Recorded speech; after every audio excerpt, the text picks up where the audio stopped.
उल्काताई, तुषारजी, निखिलजी, व्यासपीठावरील सर्व मान्यवर आणि जमलेल्या माझ्या बांधवांनो, भगिनींनो आणि मातांनो,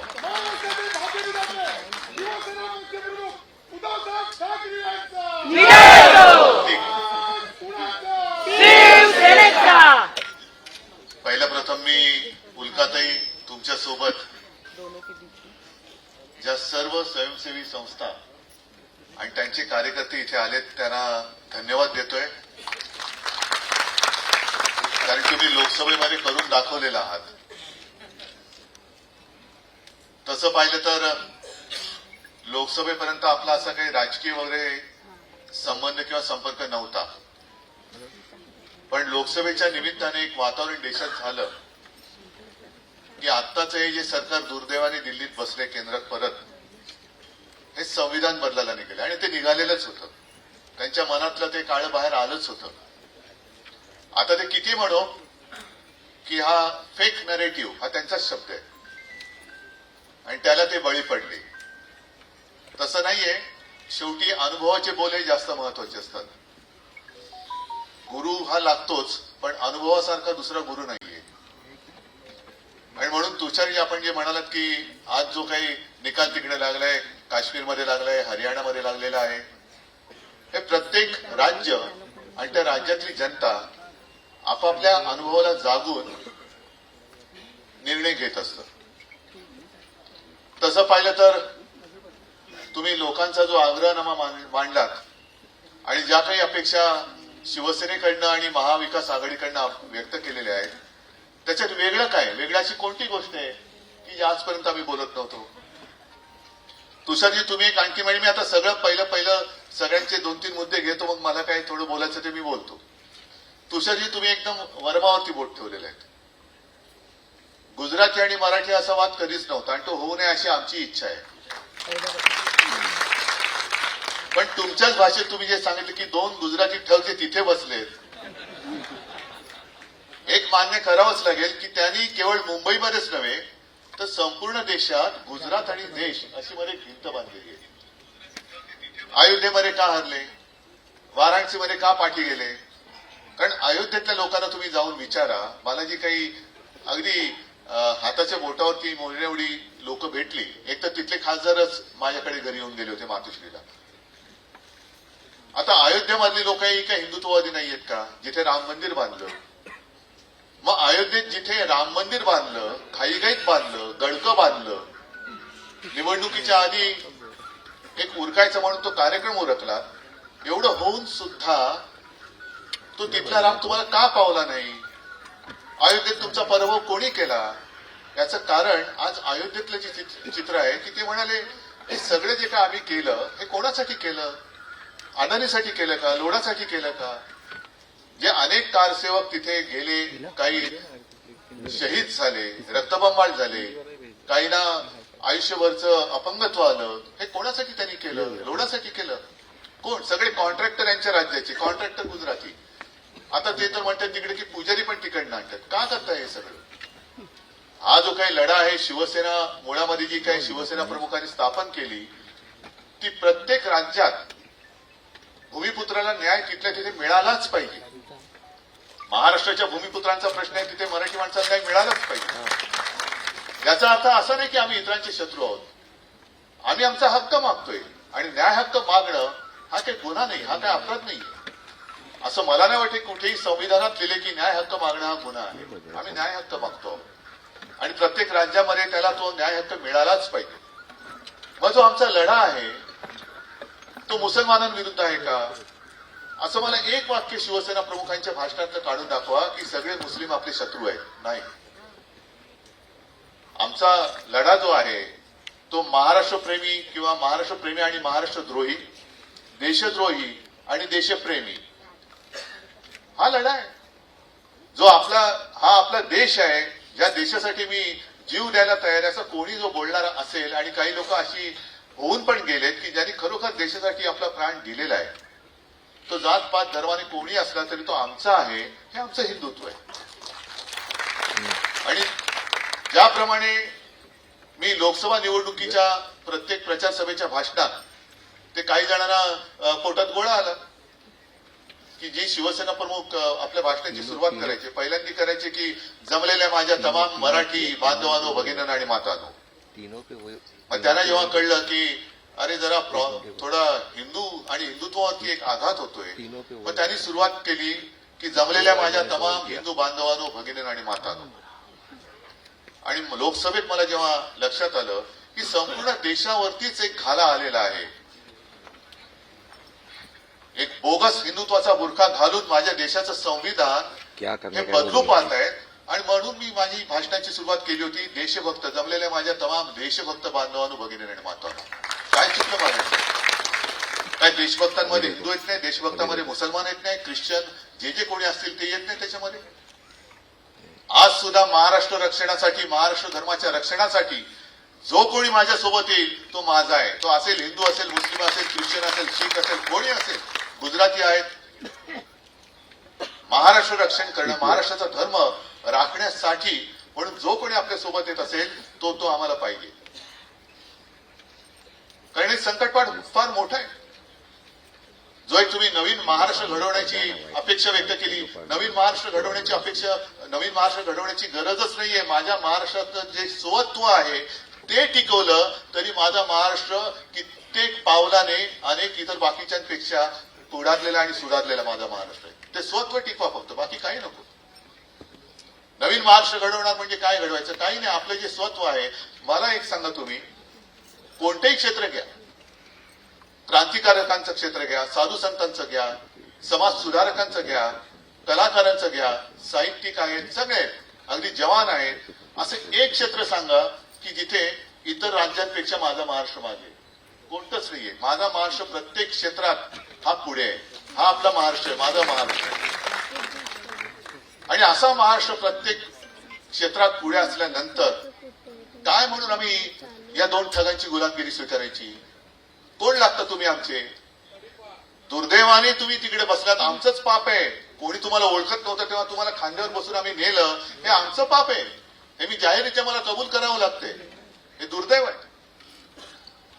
पण जेव्हा गरज होती तेव्हा तुम्ही आमचा खांदा वापरलात. म्हणजे खांद्याचे दोन्ही अर्थ होतात.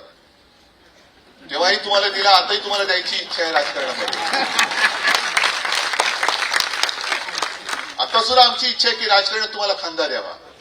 जनता वाटच बघते. पण ही जी काही मतलबीपणा आहे, हा मतलबीपणा तुमचा लपून नाही राहिलेला. वापरा आणि फेकून द्या. कशासाठी? काय? कोण तुम्ही आहात? कोण?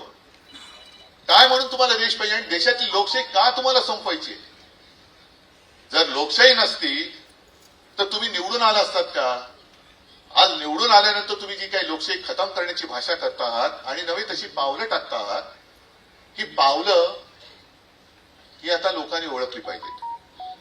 लोकांचा आग्रहनामा मला मान्य आहे, पण नुसता आग्रहनामा करून चालणार नाहीये. तुम्ही आग्रहनामा काय वाचलात आता? आणि ठीक आहे, मला मतं पाहिजेत, मी म्हणतो सगळ्याचा सगळा आग्रहनामा जसा तसा मंजूर. पण हा आग्रह जसा जनता आमच्याकडनं जाते तसं जनतेकडे माझा आग्रह आहे की पहिल्या प्रथम हे जे काही सरकार आहे, घटनाबाह्य सरकार आहे, ते तुम्ही घालवा. हा माझा आग्रह तुम्ही मान्य केला तर मी तुमचा आग्रह मान्य करण्याच्या परिस्थितीत येऊ शकेल ना. एकतर्फी आग्रह होऊच चालत नाहीये. कारण मला काय पाहिजे?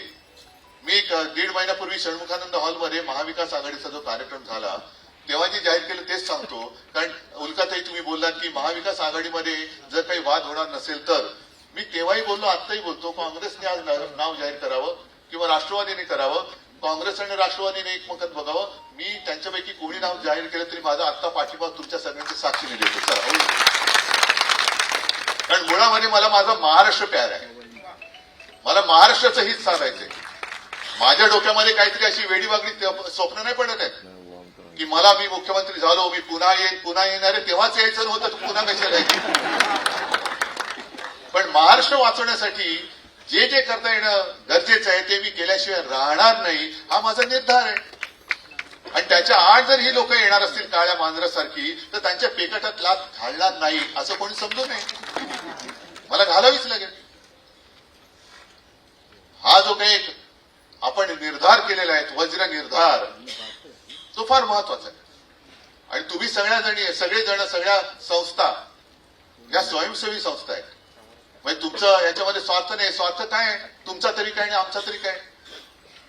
स्वार्थ आपला एकच आहे की माझा महाराष्ट्र आणि माझ्या महाराष्ट्राच्या पुढच्या पिढ्या ह्या स्वाभिमानाने जगल्या पाहिजेत. या दोन ठगांच्या गुलामगिरीमध्ये त्या जगू देणार नाही, हा वज्रनिर्धार आपला असला पाहिजे. आम्ही नाही गुलामी पत्करणार. काय म्हणून पत्करायची?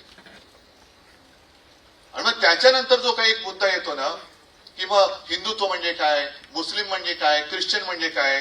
मग काही जण मला म्हणतात की तुमचं हिंदुत्व आहे प्रबोधनकारांचं हिंदुत्व आहे. असं नाही. हिंदुत्व हे हिंदुत्वच आहे, पण काळानुसार त्याच्यामध्ये काही भूमिका घ्याव्या लागतात. जे काही मी बोलतोय की मला शेंडी जानव्याचं हिंदुत्व मंजूर नाही, हे माझं वाक्य नाहीये, बाळासाहेबांचं वाक्य आहे. मला देवळात घंटा बडवणारा हिंदू नको, हे माझं वाक्य नाहीये, बाळासाहेबांचं, माझ्या वडिलांचं वाक्य आहे. पण काळानुसार जर का बघाल तर प्रबोधनकार म्हणजे माझे आजोबा हे ज्या काळामध्ये काम करत होते त्या काळामध्ये एकतर पारतंत्र्य होतं. हिंदू समाज हा बऱ्याचशा बुरसटलेल्या रूढी परंपरांमध्ये अडकलेला होता, बऱ्याच बुरसटलेल्या होत्या. ते हिंदुत्व मला मान्य नाहीये, अजिबात नाहीये. आणि माझ्या वडिलांनाही ते नव्हतं, बाळासाहेबांनी नव्हतं. पण तेव्हा ते बुरसटलेले हिंदुत्ववादी यांच्या विरुद्ध माझे आजोबा लढले. जो लढा डॉक्टर बाबासाहेब आंबेडकरांनी दिला तसाच लढा माझ्या आजोबांनी दिला. नंतर शिवसेना प्रमुखांचा काळ आला. आम्ही भाजपच्या नादी लागलो होतो. त्यांनी एक जे वातावरण केलं ते आज सुद्धा वातावरण तेच आहे. त्या वातावरणात ते बाहेर आपल्याला आणू इच्छित नाहीये. नेहमी मी जे सांगतो की लोकांची घरं पेटवणारं हिंदुत्व हे आमचं हिंदुत्व नाही, तर घरातल्या चुली पेटवणं हे आमचं हिंदुत्व आहे. आणि शिवसेना प्रमुखांच्या काळात हिंदू मुस्लिम असा वाद होताच. तो घडलेला एक फार जुन्या काळातला नाही, अलीकडचा आहे. मग तेव्हा हे समाज सुधारण्याचे मुद्दे थोडे बाजूला पडले. आता मी भाजपला सोडलं म्हणून मी काय हिंदुत्व नाही सोडलं आणि सोडणार नाही. पण त्यांचं जे काय चाललंय थोतांड, हे हिंदुत्व आमचं हिंदुत्व नाही हे मला कळलं म्हणून मी त्यांच्यापासून दूर झालो. आता माझ्यासमोर परत ते बुरसटलेले हिंदुत्ववादी जर उभे राहणार असतील आणि त्यांच्याशी मी लढत असेल तर तुम्हाला कदाचित हे वाटणं स्वाभाविक आहे की माझं हिंदुत्व हे प्रबोधनकारांचं हिंदुत्व आहे. हिंदुत्व हिंदुत्वच आहे. हे कोणावरही अन्याय करणारे हिंदुत्व नाही, अजिबात नाही. यांचं जे काय चालतं मोदींचं, निवडणुकीपर्यंत सबका साथ आणि निवडणूक जिंकल्यानंतर मित्राचा विकास, हे आमचं हिंदुत्व नाहीये. आज या कठीण काळामध्ये म्हणजे यांनी एवढा नालायकपणा केलेला आहे की ज्या शिवसेनेने तुम्हाला कठीण काळामध्ये साथ दिली, सोबत दिली, संगत दिली, काय तेव्हा सत्ता काय हो, आपले महापालिका निवडून येणं, एखाद दुसरा आमदार येणं, खासदार एक दोन निवडून आले म्हणजे स्वप्नवरच वाटत होतं. राज्यामध्ये आपले आमदार निवडून आले, मुख्यमंत्री झाले, पंतप्रधान तर खूप अवघड किंवा अशक्यप्राय गोष्ट होती. मग वाजपेयी पहिले पंतप्रधान झाले, 13 दिवसाचे काय होईना पण पंतप्रधान झाले. केवढं अप्रूप वाटलं होतं की जणू काय आता स्वर्ग दोन बोट काय जणू काय स्वर्गातच आलो, असे ते सगळं वातावरण होतं. एकूण शिवसेना आणि भारतीय जनता पक्षाच्या आयुष्यामध्ये युतीच्या काळात सत्ता किती काळ आमच्याकडे होती. एक कठीण काळामध्ये आम्ही त्यांना साथ दिली होती. हे तिकडे माडीवरती चढले आणि आम्हाला लाथा घालायला लागले. हा जो काही आपमतलबीपणा आहे हा देशाला म्हणजे केवळ आपल्यालाच नाही तर देशाला घातक आहे, संपूर्ण देशाला घातक आहे. आणि म्हणून तुम्ही संस्था ज्या काम करतात निस्पृहपणाने, काय व्हायचं मला काही नको रे, पण तुझं वाईट होऊ नये ही माझी इच्छा आहे, ही माझी तळमळ आहे. तुमचं लोक का ऐकतात? कारण त्यांना माहिती आहे हा मत मागायला नाही येत, हा माझं मत बनवायला येतो. मत बनवणं आणि मत मागणं ह्याच्यामध्ये फरक आहे. तुम्ही मत बनवणारी लोक आहात आणि त्यामुळे तुमचं महत्व फार मोठं आहे. जिथे आम्ही पोहोचू शकत नाही, ठीक आहे ना, असं धरून चला की जाहीर सभा आहे, ह्या तर मला रोज मी लहानपणापासून बघतच आलेलो. पण तुम्ही जे काम करता ते घरोघरी जाऊन करता म्हणून लोक तुम्हाला कदाचित राजकारण्यांना ते दार उघडत नसतील पण तुम्हाला दार उघडतात आणि आपुलकीने तुम्ही त्यांची विचारपूस करता म्हणून तुमचं फार महत्व आहे. आणि म्हणूनच आजचा जो काही कार्यक्रम केला, तुम्ही सुद्धा कोणत्याही राजकारणी पक्षाच्या राजकारण्याच्या वळचणीला न जाणे तुम्ही सगळे लोक आम्हाला आमंत्रित करताय, तुम्ही आमच्या सोबत येऊ इच्छित आहे, म्हणजे नक्कीच ही क्रांतीची सुरुवात होते. ही क्रांतीची सुरुवात होती. आणि तुम्हाला नेमकं काय करायचंय? उल्काताई बाकी ह्या सगळ्या गोष्टी ज्या आहेत त्या तुमच्याकडनं आणखीन मी समजून घेणार. आपण एकदा दोनदा बसलो होतो. फक्त जरा आज सुद्धा मला थोडीशी घाई काय की तुमच्याशी बोलताना घरी माझ्याकडे महाराष्ट्रातून बाकी आलेले लोक मला दिसत आहेत. आता रोज माझे त्यांच्याशी गाठीभेटी सुरू आहे. तुमचं महत्वाचं काम काय आहे की जनतेला भ्रमातून बाहेर काढणं. आणि भ्रम कोणता आहे की असं धरून चला की आता ही प्रचारची सभा आहे आणि आम्ही सगळे राजकीय पक्षाचे वेगवेगळे लोक सगळे नेते इकडे आलेलो आहोत. आणि मी जर तुम्हाला सांगितलं की तुम्ही मला मत दिलं तर मी तुम्हाला चंद्रावरती घर देईन, तुम्ही काय बोलाल? जुमला नाही, यांना विचारा. देताय तुम्ही? देणार? तुषारजी तुम्ही तर महात्माजींचे पंटू आहात. उल्काताई तुम्ही मोठ्या समाजसेवी आहात. निखिलजी तुम्ही आहात. चंद्रावरती घर नाही देऊ शकत? मी देतो घर तुम्हाला. मग तुम्ही विचार काय करता? अरे चंद्रावरती घर मिळणार नाही मला पण माहितीये, सगळे नाही म्हणते, पण हा हो बोलतोय. मग ह्याला दिलं तर मिळणार नाहीच आहे, पण ह्याला दिलं तर हा हा हो बोलते. एकदा देऊन बघू ना, मिळालं घर तर. आणि मग त्याच्यानंतर निवडून दिल्यानंतर मग तुम्ही काय म्हणालात आता? चुनाव के दरम्यान ऐसे जुमले करने ही पडते हैं. मग त्यांची अच्छे दिन आएंगे, वो गले की हड्डी बन गया. अरे शाकाहारी माणसाच्या गळ्यात हाडं अडकायला लागली आश्वासनाची, तर कसं चालणार असं? वो अच्छे दिन हमारे गले की हड्डी बन गया, हड्डी अटक गई. काय ही सगळी जुमलेबाजी. या जुमलेबाजीमध्ये लोक सुद्धा बघतात की अरे काय करायचं तरी काय. आणि मग दुर्दैवाने म्हणा, कारण मी स्वतः त्याचा अनुभव घेतलेला आहे. प्रचाराच्या दरम्यान मी जेव्हा फिरतो, ग्रामीण भागात फिरतो, आता सुद्धा 1-2 महिन्यापूर्वी गेलो तर संभाजीनगरमध्ये एका शेताच्या बांधावरती उतरला. आमदारच होते सोबत. शेतकऱ्यांशी बोललो. शेतकऱ्यांनी माझ्या पाया पडले की उद्धवजी तुम्ही आम्हाला देवासारखे आहात, तुम्ही आमचं कर्ज माफ केलं, सगळं केलं.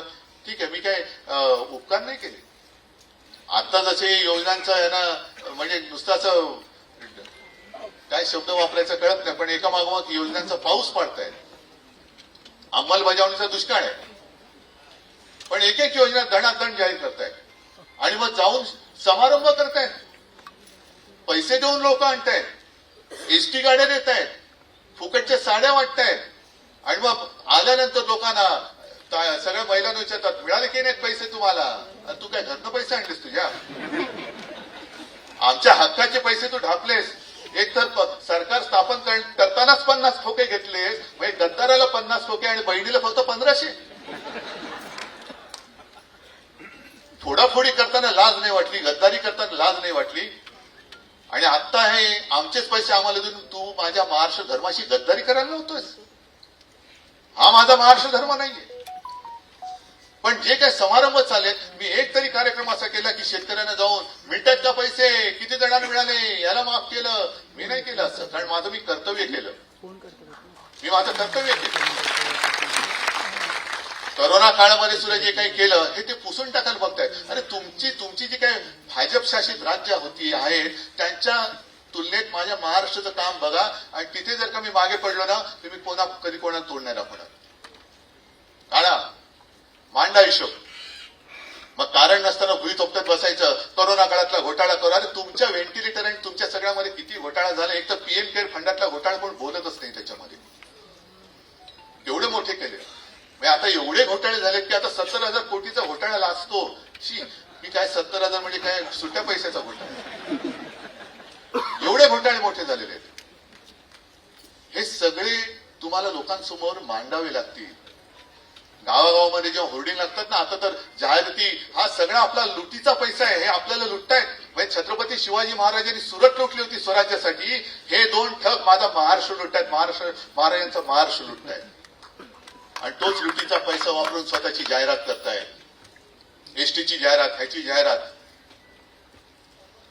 आणि मग सरकारची जाहिरात लागल्यानंतर मोठे मोठे सगळे, म्हणजे यांचं बजेट बघा किती असेल. मोठमोठे सगळे तारका आणि तारे घेत आहेत आणि आम्हाला डोळ्यासमोर काजळ चमकवत आहेत. यांचं बजेट किती मोठं असेल. 50 कोटी लोकांना गॅस सिलेंडर दिले. तुम्हाला सगळ्यांना काय वाटेल, मला नाही मिळालं, पण यांचा फोटो आहे, मोदींचा फोटो आहे, सरकारी जाहिरात आहे. सरकारवरती नसला तरी सरकारच्या जाहिरातीवरती अजून लोकांचा विश्वास आहे. मग 50 कोटी लोकांना मला नाही मिळाले, पण 50 कोटी म्हणतात म्हणजे बाजूच्याला मिळालं असेल, बाजूच्या गावात विचारलं तर तो मला नसेल मिळालं पण ह्याला मिळालं असेल. हे असं प्रत्येकाला वाटत, म्हणजे जे नरेटिव्ह म्हणतात ना, फेक नरेटिव्ह, हे जाहिरातीच्या माध्यमातून हे बिघाडी सरकार दाखवते तुम्हाला की आता असं होणार, आता असं झालं, आता तसं झालं. काय नाही, हे सगळं फेक नरेटिव्ह हे ते करतायत. आणि म्हणून मला तुमची आवश्यकता आहे की तुम्हाला गावागावात जाऊन, जे मी सांगितलं होतं 14 साली नरेंद्र मोदींनी केलं होतं चाय पे चर्चा. आता 14 साली चहा कितीला मिळायचा आणि आता कितीला मिळतो तो भाग वेगळा. त्याच्यावरती पण एकदा चर्चा करा. दूध किती महागलं, साखर किती महागली, मग त्याच्यावरती जीएसटी किती लागला, ह्याच्यावरती पण चर्चा करा. आणि शिवसैनिकांनी मी लोकसभेच्या आधी कार्यक्रम दिला होता की होऊनच जाऊ दे चर्चा. जा गावातल्या वाड्या वस्त्या पारांवरती बसा आणि काय कुठल्या गावात काय योजना आणल्या त्याचा एक आढावा घ्या तुम्ही. करा त्याचा एकदा खडशाच पाडा तुम्ही. काय ही योजना, महिलांसाठी योजना मिळाल्या का? शिक्षण आता तुम्ही जे काही मला एक दिलं त्याच्यात केजी टू पीजी महिलांना मोफत शिक्षण मला वाटतं आहे. पण शिकलेली महिला आपण एसटीट वरती वगैरे बघतो, मुलगी शिकली, प्रगती झाली आणि पुढे काय 1500 देऊन घरी बसवली. मुलगी शिकली, प्रगती झाली, 1500 देऊन घरी बसवली, कारण काम नाही द्यायला आम्हाला. उपयोग काय त्या शिक्षणाचा? शिक्षणाचा उपयोग तरी काय? शिक्षणाचा उपयोग होणार असेल तर या पुढच्या गोष्टी आहेत. उद्योगधंद्याचा नाही पत्ता. कोविड काळामध्ये सुद्धा जे आपण उद्योगधंदे इकडे आणू इच्छित होतो, सामंजस्य करार झाले होते, गद्दारी करून आणि सरकार पाडल्यानंतर सगळे उद्योग कुठे गेले? तुषारजी मी नाही बोलत, हे वास्तव आहे. हे वास्तव आहे. का मला तुमच्या भाषेत सांगायचं, या 2 ठगांना विचारायचंय, का तुम्ही आमच्या सुखामध्ये मीठ कालवताय? का मीठ कालवताय? का हा भेदभाव करताय? का हे वैमनस्य का वाढवताय? आणि म्हणून शिवसेनेची स्थापना करताना शिवसेना प्रमुखांनी जे एक सांगितलं होतं, मराठा मराठेतर 96 कोळी 92 कोळी, ब्राह्मण ब्राह्मणेतर, स्पृश्य अस्पृश्य, घाटी कोकणी असे सर्व भेदाभेद गाडून मराठी माणसाची फक्त एकजूट बांधा. मग तीच आज वेळ आलेली आहे. आणि मराठी म्हणजे आम्ही तर आहोतच, पण आता तुम्ही सांगितलं की तुमची मातृभाषा मराठी आहे. हे सगळे इथे जन्मलेले आहेत आणि वर्षानुवर्ष इकडे राहत आहेत. हे सगळे आम्ही मराठी मानतोच आहोत. पण ते मराठी मानून आमच्यासोबत येत आहेत की नाही हा प्रश्न आता त्यांना सुद्धा विचारण्याची गरज आहे. की जेव्हा राज्य संकटात असताना, राज्य लुटलं जात असताना आम्ही लढायला उभे आहोत. अभिमान आहे मला माझ्या महाराष्ट्राचा की संपूर्ण देशामध्ये लोकसभेमध्ये महाराष्ट्राने या मुजोर सत्ताधाऱ्यांना गुडघ्यावरती आणलं. याचा मला अभिमान आहे. नाहीतर 400 पार काय, 500 पार काय, 1000 पार, नुसतं आर पार चालले होते. पण त्यांना गुडघ्यावरती आणण्याचं काम करू शकला तो फक्त आणि फक्त छत्रपती शिवरायाचा महाराष्ट्र करू शकला. आणि तोच महाराष्ट्र आज आपल्याला वाचवण्यासाठी आपण एकत्र यायचंय. त्याच्यामुळे तुमच्या ज्या काही मागण्या आहेत, मी शुक्लाजींना सांगितलं की तुम्ही ज्या काही सगळ्या गोष्टी मांडल्या, बसा आमच्या अंबादासजींबरोबर बसा. अंबादास दानवे आहेत, वचननामा. आम्ही जाहीरनामा आग्रहनामा म्हणतच नाही, आम्हीचा वचननामा असतो. जे बोलतो ते करून दाखवतो आणि जे करणार असतो तेच बोलतो. तर तुम्ही जरूर त्या मागण्या आमच्याकडे द्या. त्याच्यावरच्या योजना काही असतील, धोरणं. एक मला आवडला शब्द, योजना आहेत पण धोरणं नाहीत. हा एक आवडला मला शब्द, योजना आहे. आणि योजना म्हणजे कशा? हेच मोफत साडी वाट, 1500 रुपये दे, हे आहे. पण हे धोरणात्मक नाही आहेत ना. लोकांना दुर्गामी परिणामाचं काय होणार आहे? किती काळ माझी बहीण 1500 रुपये घेऊन तिच्या बेकार भावाला सांभाळणार आहे? किती काळ माझी आई 1500 रुपये घेऊन तिच्या मुलाला सांभाळणार आहे, बेकार मुलाला, ज्याला नोकरी नाहीये? घर कसं चालवणार? मुलाचं शिक्षण कसं करणार? आम्हाला हक्काचं पाहिजे. आणि यांचं जे चाललंय ना की तुम्ही हक्क नाही मागायचे, हक्काचं मागाल तर तुमच्यावरती आम्ही ईडी, इन्कम टॅक्स, सीबीआयच्या रेट टाकू, तुम्हाला जेलमध्ये टाकू. आम्ही देऊ ती भीक घ्या आणि गपचूप पडून राहा. आम्ही सांगू त्या शब्दाच्या बाहेर जायचं नाही. ही मुजोरी माझा महाराष्ट्र सहन करणार नाही, अजिबात करणार नाही. आणि म्हणून आजपासून जे मी म्हटलं की ही क्रांतीची सुरुवात आहे, क्रांती म्हणजे काय लगेच जाऊन काय हाणामारा करायच्या, रक्तानी करायचं असं नाहीये. जशी पूर्वी बुलेटनी क्रांती झाली, आता बॅलेटनी होऊ शकते, बॅलेटनी होऊ शकते. आणि ती करण्यासाठी मला तुमच्या सगळ्यांची साथ, सोबत आणि संगत पाहिजे. बाकी मला भावी बिवी काही नाही. मला दिसतोय तो माझा छत्रपतींचा महाराष्ट्र, शाहू फुले आंबेडकरांचा महाराष्ट्र धोक्यात आहे. तो हे लुटायला निघालेत आणि त्याचं रक्षण कसं करायचं हाच एक प्रश्न माझ्यासमोर पडलाय. पण तुम्ही सोबत आलात, आम्ही तर उतरलेलोच आहोत. आम्ही रणांगणामध्ये उतरलेली माणसं आहोत. महाराष्ट्र धर्माचं रक्षण केल्याशिवाय आम्ही आता थांबणार नाही हा निर्धार करून उतरलो. तुमची साथ, सोबत, संगत लावली तर हा विजय नक्कीच झालेला आहे आणि त्याच्यासाठी सोबत राहा एवढीच एक विनंती करतो. धन्यवाद. जय हिंद, जय महाराष्ट्र.